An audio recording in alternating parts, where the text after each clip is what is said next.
السلام علیکم ورحمۃ اللہ وبرکاتہ۔ بسم اللہ الرحمن الرحیم۔ عزیز طلباء، تفسیر کے آج کے سبق میں ہم وَإِذْ قَالَ مُوسَىٰ لِقَوْمِهِ إِنَّ اللَّهَ يَأْمُرُكُمْ أَن تَذْبَحُوا بَقَرَةً یہاں سے شروع کر رہے ہیں، توجہ کیجیے۔ اعوذ باللہ من الشیطان الرجیم، بسم اللہ الرحمن الرحیم۔ وَإِذْ قَالَ مُوسَىٰ لِقَوْمِهِ اور جب کہا موسیٰ علیہ السلام نے اپنی قوم سے، إِنَّ اللَّهَ يَأْمُرُكُمْ بے شک اللہ تمہیں حکم دیتا ہے، أَن تَذْبَحُوا کہ تم ذبح کرو، بَقَرَةً ایک گائے۔ قالوا وہ کہنے لگے، أَتَتَّخِذُونَا هُزُوًا کیا تم کرتے ہو ہم سے مذاق؟ قَالَ أَعُوذُ بِاللَّهِ اس نے کہا میں پناہ لیتا ہوں اللہ کی، أَنْ أَكُونَ مِنَ الْجَاهِلِينَ کہ ہو جاؤں جاہلوں سے۔ قالوا ادع لنا انہوں نے کہا دعا کریں، لنا ہمارے لیے، ربک اپنا رب، یبین لنا بتلائے ہمیں، ما ہی کیسی ہے وہ۔ قال انہ یقول اس نے کہا بے شک وہ فرماتا ہے، انہا کہ بے شک وہ گائے، بقرۃ گائے، لا فارض ولا بکر نہ بوڑھی ہو نہ چھوٹی عمر کی ہو، عوان بین ذلک جوان درمیانی ہو اس کے، ففعلوا ما تؤمرون پس کرو جو تمہیں حکم دیا جاتا ہے۔ قالوا ادع لنا انہوں نے کہا دعا کریں، لنا ہمارے لیے، ربک اپنا رب، یبین لنا وہ بتا دے ہمیں، ما لونھا کیسا ہے اس کا رنگ۔ قال انہ اس نے کہا بے شک وہ، یقول انہا فرماتا ہے کہ بے شک وہ، بقرۃ ایک گائے، صفراء زرد رنگ کی، فاقع لونھا گہرا ہے رنگ اس کا، تسر الناظرین اچھی لگتی ہے دیکھنے والوں کو۔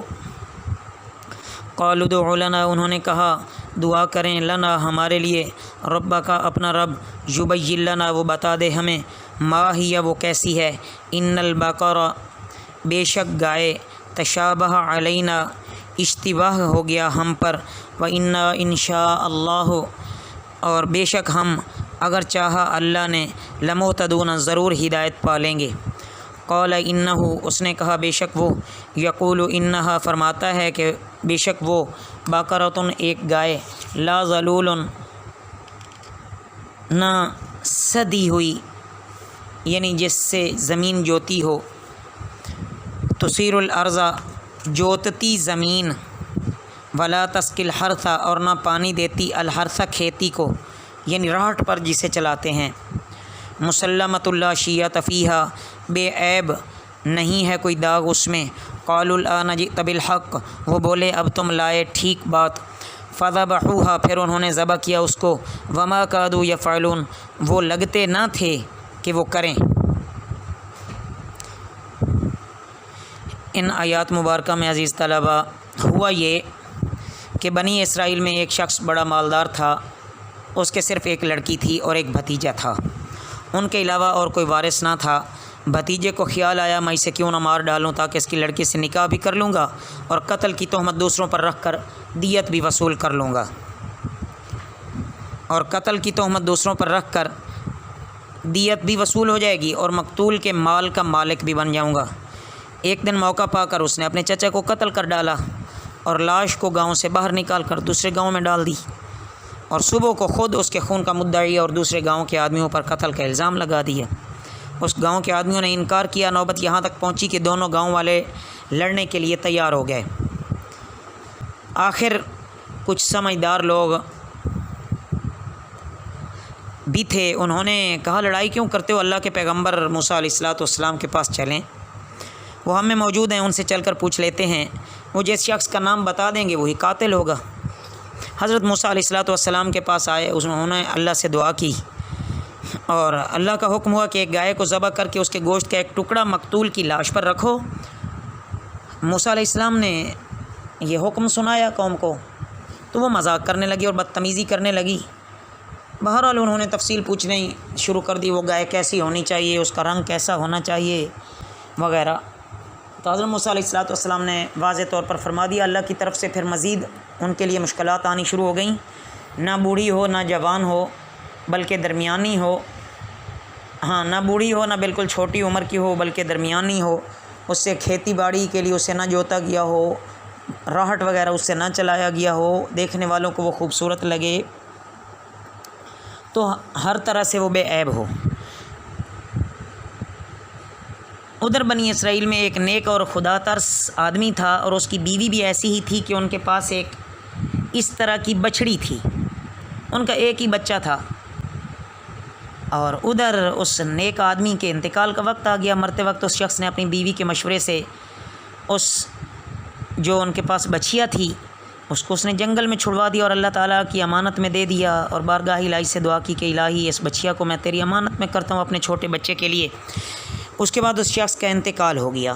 یتیم بچے کو نیک والدہ پرورش کرتی رہی، جب وہ بڑا ہو گیا اور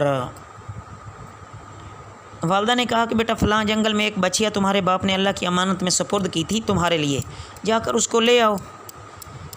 اس نے وہاں جنگل میں گیا اور امانت الہی کا نام لے کر گائے کو آواز دی تو وہ گائے فوراً دوڑتی ہوئی چلی آئی۔ یہ لڑکا گائے کو لے کر اپنی والدہ کے پاس آتا ہے۔ اس کی والدہ نے کہا کہ اس کو بازار میں لے جا کر بیچو، لیکن یہ ہدایت کر دی کہ جو دام لگیں بغیر میرے مشورے کے نہ بیچنا۔ یہ لڑکا گائے کو لے کر بازار گیا، وہاں ایک شخص نے کچھ قیمت لگائی، مگر لڑکے نے کہا میں اپنی والدہ سے اجازت اور مشورہ کرتا ہوں پھر ہوگا۔ اس لڑکے نے گائے نہ دی اور والدہ سے آ کر تذکرہ کیا، والدہ نے منع کر دیا۔ اسی طرح دوسرے روز کچھ زیادہ قیمت لگ گئی اور قیمت میں روز بروز اضافہ ہوتا گیا۔ ایک روز عورت نے لڑکے سے کہا کہ یہ خریدار یا تو کوئی فرشتہ ہے یا کوئی خدا رسیدہ بزرگ ہے، تو میری طرف سے ان سے مشورہ کر لینا کہ ہمیں اس گائے کا کیا کرنا چاہیے۔ چنانچہ لڑکے نے ایسا ہی کیا، تو اس شخص نے جواب دیا کہ تم اپنی والدہ سے میرا سلام کہنا اور کہہ دینا کہ ان قریب بنی اسرائیل کے اس گائے کی ضرورت اور تلاش ہوگی، وہ اس کی خریداری کے درپے ہوں گے اور تم سے اس کے ہم وزن سونا دے کر خریدیں گے، تو تم اس وقت فروخت کرنا۔ چنانچہ ایسا ہی ہوا، ادھر بنی اسرائیل مطلوبہ گائے کی تلاش میں تھے، وہ اسی سال یتیم لڑکے کی نکلی جس کی بنی اسرائیل نے منہ مانگی قیمت ادا کی اور اس کو خرید کر انہوں نے ذبح کیا۔ ابھی یہ آگے بھی بات چل رہی ہے عزیز طلبہ، یہاں تک یہ بات مکمل ہو گئی۔ تو اللہ رب العزت سے دعا ہے کہ اللہ تعالی ہم کو اسلام اور ایمان نصیب فرمائیں اور ہمیں ہمیشہ اللہ اپنے اور پیارے نبی صلی اللہ علیہ وسلم کے احکامات پر آمنا و صدقنا کہنے کی توفیق عطا فرمائیں۔ وما علینا الا البلاغ المبین۔